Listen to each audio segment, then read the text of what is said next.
Hi there, welcome back. Here we are, Chapter 5 of Hollow Kingdom. Let's get started. ST, the small craftsman home in Ravenna, Washington, Seattle. I burst through the kitchen window, dropping the plastic bag at the last second. The bottles containing Big Jim's life sustenance bounced off the window ledge, rolling onto the grass below. I dove through the kitchen, the living room, and shot down the concrete stairs to the basement, forgetting to inhale. Big Jim was up close to the wall where I'd left him, swaying as he dragged his nub of a finger. He'd have to replace that when he felt better. Relief rippled through me. No sign of Dennis. I took off in search of that lumpish codpiece. Dennis was in the laundry room. He was lying on a pile of Big Jim's soiled boxers, head on black padded teddy bear claws. The copious copper skin folds of his forehead hung low, obscuring his eyes. Facial wrinkles splayed on the laundry room floor. His hideous turkey neck waddle, which normally looks like a water buffalo's testicles, now resembled a discarded pancake. Dennis lifted an eyebrow and a mountain of skin, exposing the melancholiest of melancholy chestnut eyes, then resumed his carpet impression with a chesty sigh. He pretty much stayed that way for days. And then Dennis stopped eating. This signified another major change in our already topsy-turvy lives. I'd known Dennis since he was a rumpled dumpling who tripped over his own ears, back when he still had hope of mental evolution and keeping his balls. He'd always been a clay-brained barnacle, but I'd never seen him like this. I suspected that even a visitation from the UPS man, the sworn enemy of canines everywhere, and Dennis's arch nemesis, couldn't have roused him. Dennis had succumbed to his own ailment. He'd been ambushed by an invisible assassin which had blown into his body uninvited and was slowly eating his heart from the inside out. It drank his hope and anesthetized his feelings. Depression. When you're depressed, where do you want to go? Nowhere. Who do you feel like seeing? No one. Depression hurts in so many ways. Sadness, loss of interest, anxiety. Cymbalta can help. Big Jim listened to that commercial on repeat one day whilst downing Malibu and Coke before he drunk dialed his best friend's wife, shit his pants, and passed out on the lawn. I recall that we made 2 separate trips to Walgreens for Pepto-Bismol the next day. For a while after the eyeball incident, Dennis had taken up redecorating the house, and against all odds, I found myself missing his demolition days. Like when he tore the linoleum out of the kitchen and the time he helped himself to a jumbo bag of prunes from the pantry. This was only marginally less messy than when he drank a gallon of oil and yarfed up an Exxon Valdez-sized spill on the dining table. Now Dennis, like Big Jim, was in crisis. He missed Big Jim so much it was killing him. I got to work immediately, pushing pills as close to Big Jim as I could without him sampling my thighs. I attempted dive-bys, launching individual tablets into his mouth midair, but the all-important swallowing part never happened, and he just drooled out my precious pills in thick globs of blood.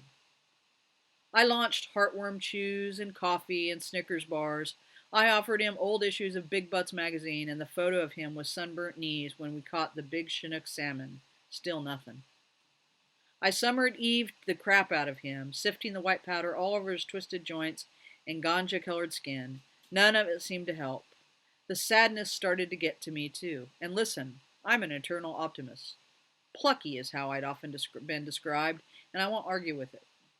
Big Jim says I'm a smart aleck, too brainy for my own good, and a, quote, fucking opportunist, end quote.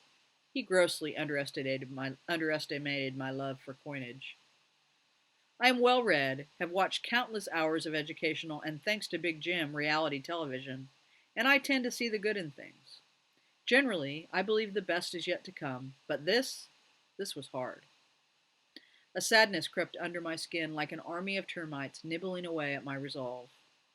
At times, my heart felt like the fruit that shriveled and grew fur on the kitchen counter, bruised and rotting, fodder for flies. It made my legs feel heavy, made flight a chore, but while my sadness was temporary and healable, the makings of a scar, I knew, sure as I molt, that Dennis's was terminal. He was dying from sadness. So yours truly embarked on two projects: Project Wellness and Project Happiness. I started using what I'd learned as a fledgling from Big Jim when he first took me into his home, when the treat training was so successful that I began to resemble a monster truck tire and he had to mitigate the rate of reward. But Dennis's hunger strike was legitimate. Even when I brought him kibble, piece by piece, he wouldn't leave the laundry room or dip Big Jim's rancid skivvies. So I was forced to bring in the big guns, Cheetos, those delectable radioactive poofs. Using my beak, I broke them into small chunks and placed a piece just out of Dennis's reach. I watched his spongy nose twitch and a forehead fold lift to expose an inquisitive eye. He sniffed again and unrolled a carpet of pink tongue to lasso the Cheeto. As Big Jim had done when I was a chick, I placed the Cheeto lures just out of Dennis's sight. At first I got more sniffs, then a twitch of the paw, and then, eureka, I got a tail wag. Finally, Dennis lifted his hulking mass of skin off the butt huggers, drove his snuffer to the ground, and snarfed up my lures like a champ. I thought about the Cymbalta commercial. Since I didn't have any Cymbalta and wasn't willing to risk another foray to Walgreens, for your info, none of the medications there work anyway. They did diddly jack for Big Jim.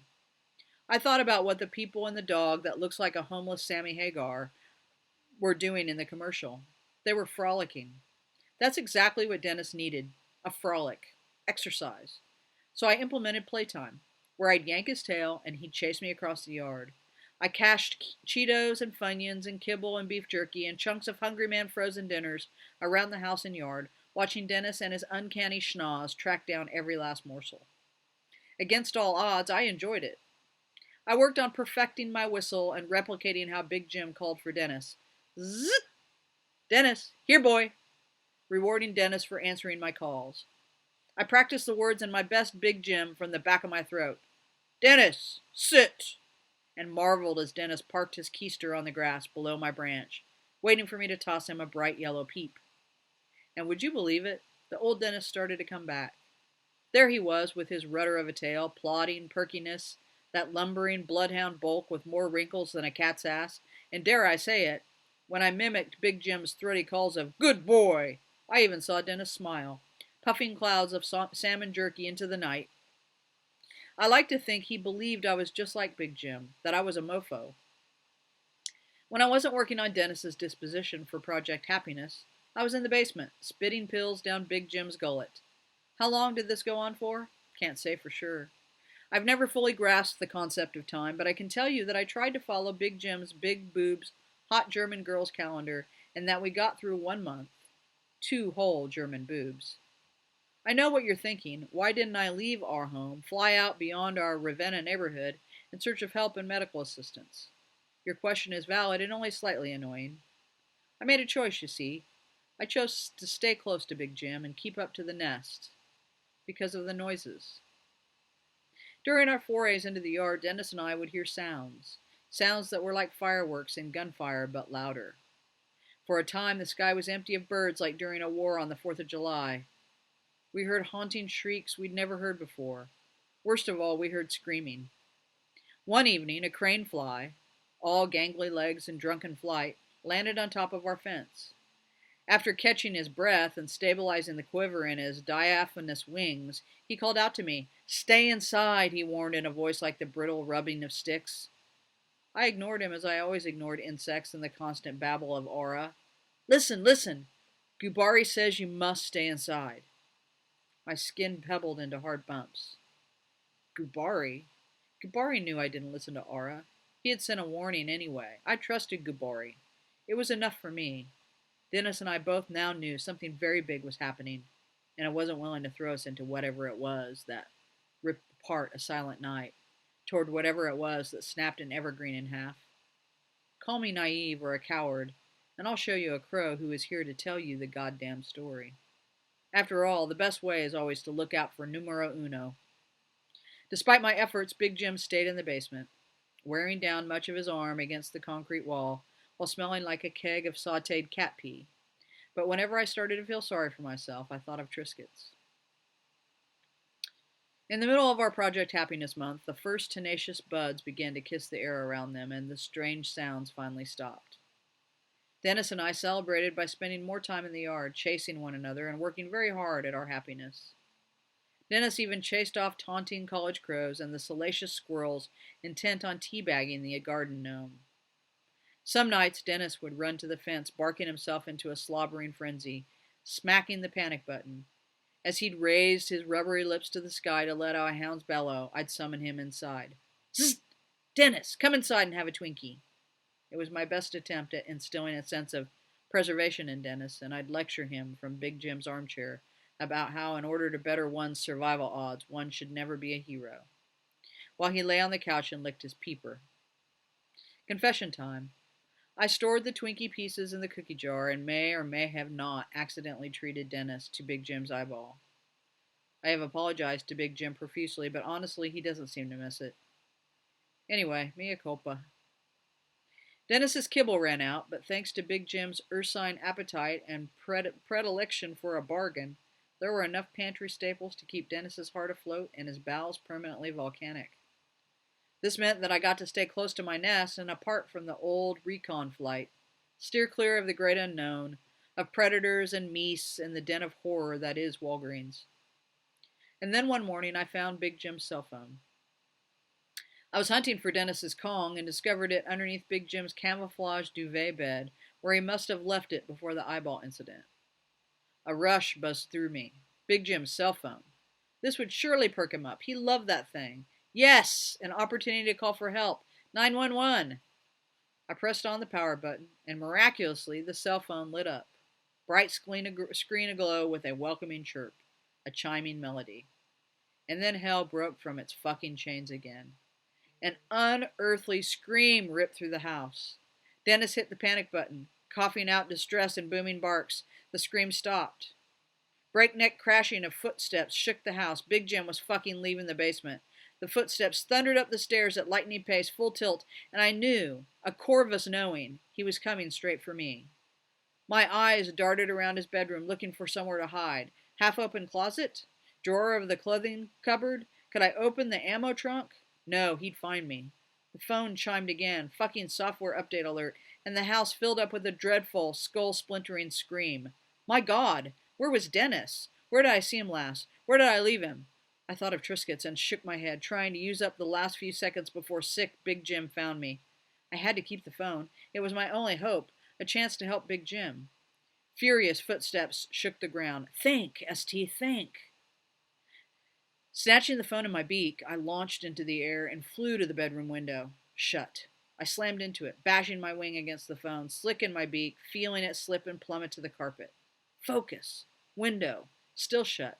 I dove for the phone, and suddenly Big Jim was in the doorway, more alive and not alive than I'd seen him in a long, long time. His neck was outstretched, craned unnaturally forward in that starving vulture way. I flashed back to the Walgreens mofos and gagged.